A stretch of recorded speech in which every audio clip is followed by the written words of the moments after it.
Muhammad breaking his vows, and this is perfectly acceptable with Allah. What's the general rule on breaking vows in Islam, Sam? Well, in Islam, if you're breaking an oath, there are passages that tell you shouldn't, but if you do, then you can make expiation for it. In other words, you can make atonement, Allah forgive you. However, there are places in which Allah is actually ordering Muhammad to break his vow.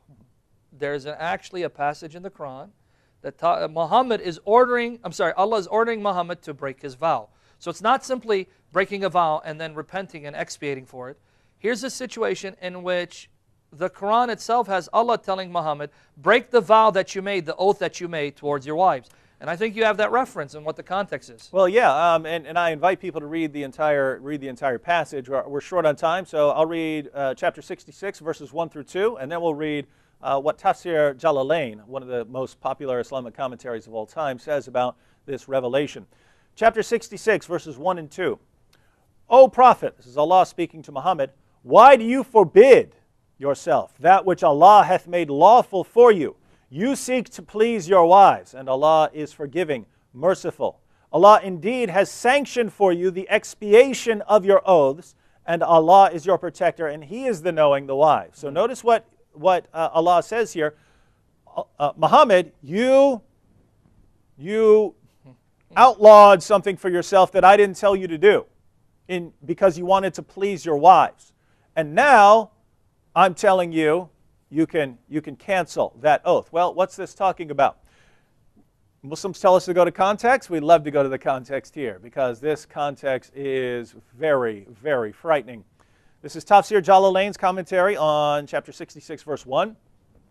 O Prophet, why do you prohibit what God has made lawful for you in terms of your Coptic handmaiden, Maria? This is Mary the Copt. Mary in English, yeah. Yeah, well, what's going on here?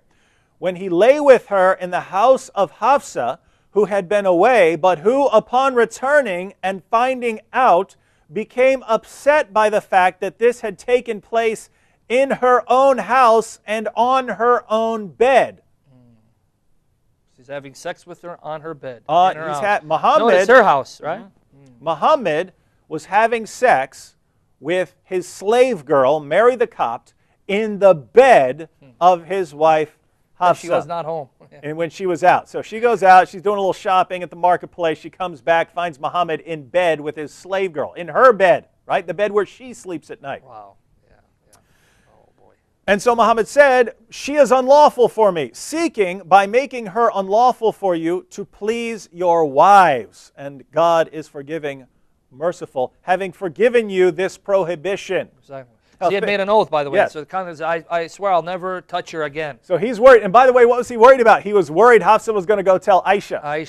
And then Hafsa did go and tell Aisha. Yeah. And then so Muhammad's wives confront him. What are you doing? Having sex with your slave girl in the bed of one of your wives. What is wrong with you, right? You're going around having sex with 11 of your wives, and you can't stop having sex with your slave girl as well? What is wrong with you, Muhammad? I swear by Allah, I will never do it again. I won't do it again. I'll never do it again. I swear. Just forgive me of this. Okay, Muhammad, you've sworn you're not going to do it again. We're going to forgive you.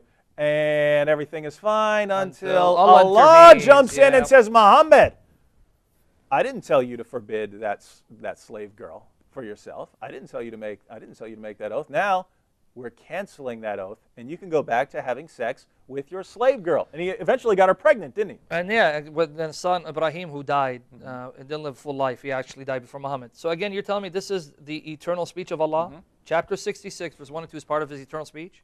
Uncreated, existed before creation. So again, Allah is worried about Muhammad imposing rules upon himself that Allah never imposed on him. So this is what Allah was busying Himself in eternity before creation. Absolutely. I mean, there are all sorts of things that Allah could have been talking about, but He just had some strange obsession with satisfying Muhammad's sexual desires. And by the way, Aisha noticed this, didn't she goes, notice? I see your Lord hastens to fulfill your desires. Yeah, Aisha noticed. Your own wife notices every time you want something, you get a revelation from God saying, yeah, you eternal, get that. Uncreated in origin. And then this is, and then just to icing on the cake, Sahih Bukhari, volume 4, number 361, volume 4, 361, final part to go with this oath breaking.